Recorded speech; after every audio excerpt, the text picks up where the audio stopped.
Hello everyone, আজকে আমরা vector থেকে আরেকটি প্রশ্ন দেখব। এই প্রশ্নটা আমি নিয়েছি এসিএস এর ইঞ্জিনিয়ারিং ব্যাচের স্লাইড থেকে। এটা হলো মূলত বৃষ্টি ছাতা ও ব্যক্তির যে দৌড়, ব্যক্তির গতি সেই রিলেটেড একটি ম্যাথ, তুলনামূলক সহজ অঙ্ক। তো আমরা দেখি কি বলা হয়েছে। প্রথমে বলা হয়েছে 5 মিটার/সেকেন্ড বেগে দৌড়ে গেলে বৃষ্টি লম্বভাবে পড়ে। মানে লম্বভাবে পড়ে হলো, এটা হলো আপেক্ষিক বেগ। বেগ দ্বিগুণ করে দৌড় দিলে বৃষ্টি উল্লম্বের সাথে 30 ডিগ্রি কোণে বেঁকে পড়ে। তাহলে এটাও আমাদের আপেক্ষিক বেগ বৃষ্টির মানুষের সাপেক্ষে।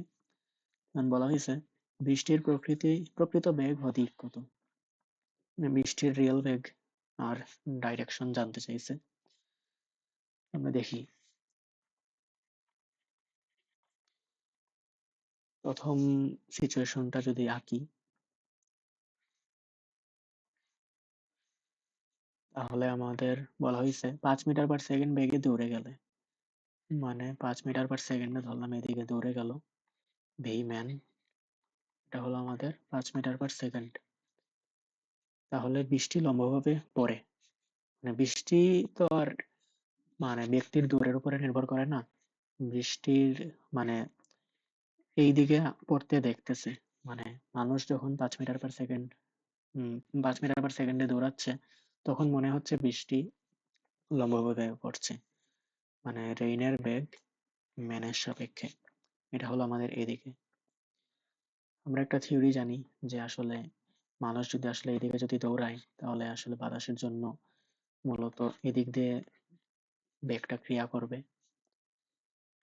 তাহলে আমাদের মেইনলি মানুষের বেগটা, মানুষ অবশ্যই এদিক দিয়েই যাবে, কিন্তু তার ফোর্সটা এদিকে হবে। মানে হলো ভি মাইনাস ভি ম্যান, এটা হলো 5 মিটার/সেকেন্ডই। আচ্ছা, তাহলে আমাদের লব্ধি বেগটা কি হবে?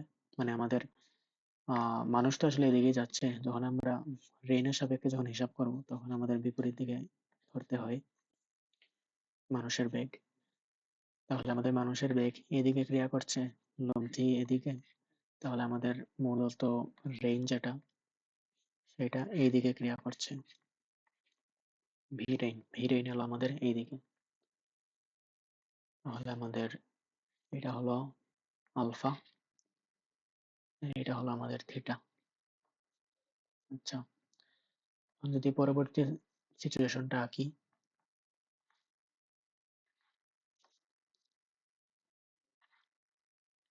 হ্যাঁ, এখানে বলা হয়েছে বেগ দ্বিগুণ করা হলে।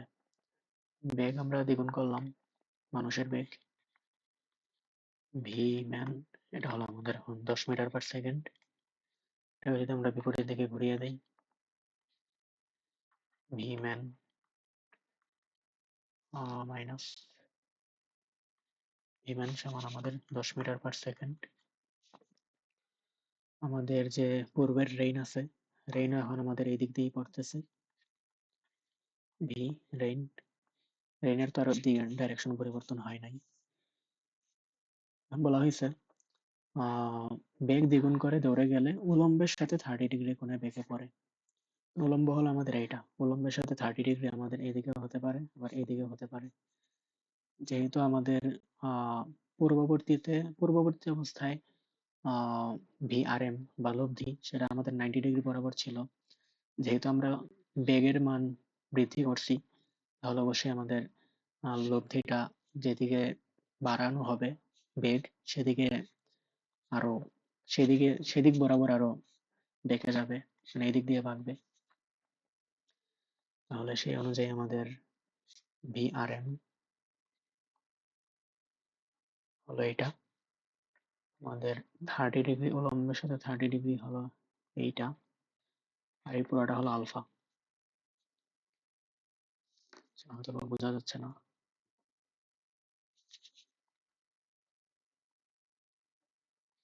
আলফা, আচ্ছা ঠিক আছে। এখন যদি আমরা ফার্স্ট কেস অনুযায়ী ধরি, আমরা আসলে কি করতে পারি? এখানে যদি আমরা আলফার সূত্রটা ফেলাই তাহলে আসলে লাভ হবে না, কারণ আমাদের আলফার মানও দেওয়া নাই, আবার আমাদের রেনের মানও দেওয়া নাই।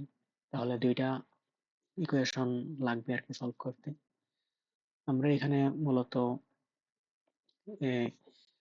লব্ধির সাথে যে কোনো একটা ভেক্টরের ডিরেকশনের যে অ্যাঙ্গেলটা আছে, সূত্রটা আছে, সেটা লাগাতে পারি। সেটা হলো আমাদের আর কি, আমাদের লব্ধি হলো এটা, আর আমাদের একটা ভেক্টর হলো এটা, এদের মধ্যবর্তী থিটা যেটা, সেটা হলো আমাদের 90 ডিগ্রি। তাহলে আমরা বলতে পারি tan 90 ডিগ্রি সমান, যার সাথে অ্যাঙ্গেল হলো আমাদের এটার সাথে ভিএম এর সাথে, যার সাথে অ্যাঙ্গেল ও থাকবে সিঙ্গেল, আরেকটা যেটা আছে সেটার সাথে কজ আলফা, আর উপরে হলো আমাদের সাইন আলফা। tan 90 হলো 1/0 ভিআর সাইন আলফা, ভিএম জানি, আর ভিআর কস আলফা। তার মানে হলো 5 প্লাস ভিআর কস আলফা সমান 0। তাহলে আমাদের ভিআর ইন্টু কস আলফা সমান -5। এটা হলো আমাদের একটা সূত্র, এটা থেকে আর আগানো যাবে না। এখন যদি আমরা সেকেন্ড কেস অনুযায়ী ধরি,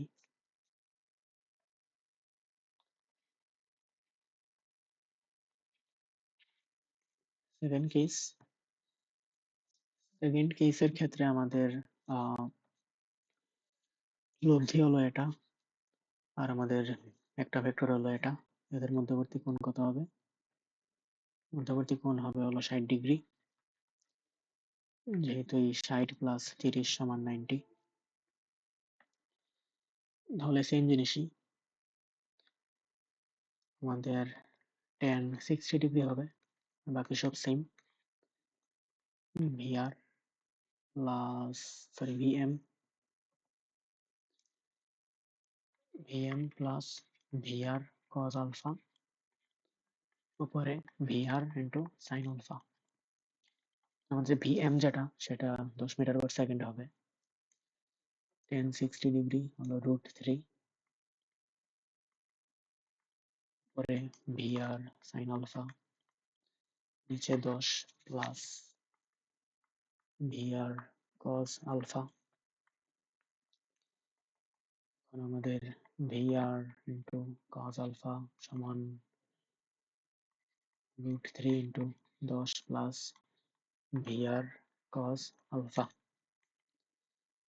আমাদের ভিআর কস আলফার মান দেওয়া হলো -5, √3 ইন্টু 10 -5। তাহলে ভিআর ইন্টু কস আলফা সমান হবে 5√3। এটা হলো আমাদের দ্বিতীয় ইকুয়েশন।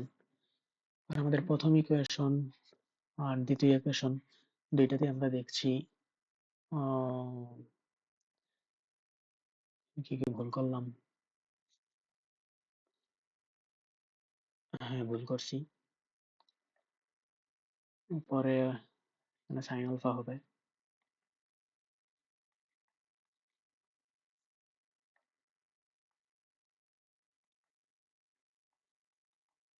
দুঃখিত। আচ্ছা, এখানে 1 নম্বর সূত্রতে দেখতেছি কজ আলফা আছে, 2 নম্বর সূত্রতে দেখতেছি সাইন আলফা আছে। মানে দুইটা ইকুয়েশনকে যদি আমরা স্কোয়ার করে যোগ করি, তাহলে আমাদের sine square plus cos square, sine square alpha plus cos square alpha সমান 1, যে সেটা আসতে পারে। তাহলে 1 স্কোয়ার প্লাস 2 স্কোয়ার সমান সমান যদি আমরা লিখি, 1 স্কোয়ার হলো আমাদের VR square plus cos square alpha, VR square into cos square alpha যোগ VR square into sine square alpha সমান -5 whole square plus 5√3 whole square. এখন যদি আমি ভি আর স্কোয়ার কমন নেই, তাহলে sine square alpha plus cos square alpha আসে, মানে এটা হলো 1, আর এটা হবে আমাদের x square plus 5√3 whole square, তাহলে 100।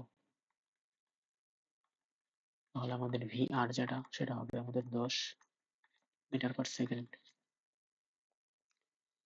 আমাদের যে আসলে বৃষ্টির প্রকৃত বেগ বের হয়ে গেছে। এখন যদি আমরা মানে ভি এর রেঞ্জ যেটা সেটা বের হয়ে গেছে। এখন যদি আমরা দিক বের করতে চাই, আমরা অনেকভাবেই বের করতে পারি। যদি আমরা এই অ্যাঙ্গেলটা বের করতে চাই, মানে ব্যক্তি যেদিকে যাচ্ছিল সেটা যদি বের করতে চাই, সেটাও বের করতে পারি এই অ্যাঙ্গেল দিয়ে। কিন্তু মেইনলি আমাদের প্রশ্নের মধ্যে লম্বভাবে এটা ইন্ডিকেট করা আছে, মানে এই লম্বটা ইন্ডিকেট করা আছে। আমরা মানে আমি মেইনলি চাইতেছি যে এই অ্যাঙ্গেলটা বের হয়ে আসুক, যাতে লম্বের সাথে এত ডিগ্রি অ্যাঙ্গেল এটা বলতে পারি, তাহলে আনসারটা আরো বেশি অ্যাকুরেট হবে। এটার জন্য আগে আলফা বের করি। আলফা বের করলে এই আলফা বের হলো, এটা হবে 180 ডিগ্রি মাইনাস আলফা। এটার যে অ্যাঙ্গেল হবে 90 ডিগ্রি মাইনাস এই অ্যাঙ্গেলটা দিলেই আমরা এই অ্যাঙ্গেলটা পেয়ে যাব। তাহলে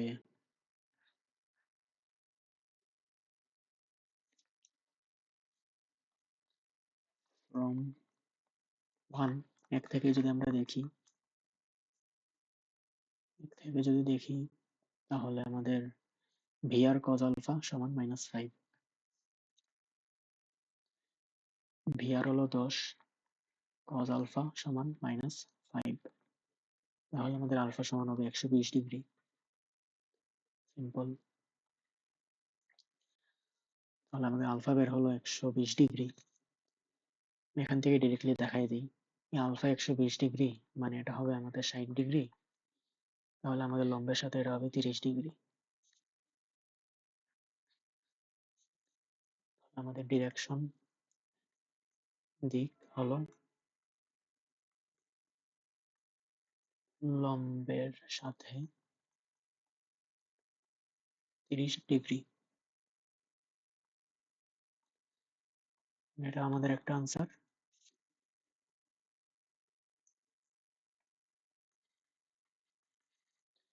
আর আমাদের এই 10 মিটার পার সেকেন্ড আরেকটা আনসার। জুম আউট করে যদি দেখাই, প্রশ্নটা অত বেশি কঠিনও না, কিন্তু আসতে পারে। ধন্যবাদ।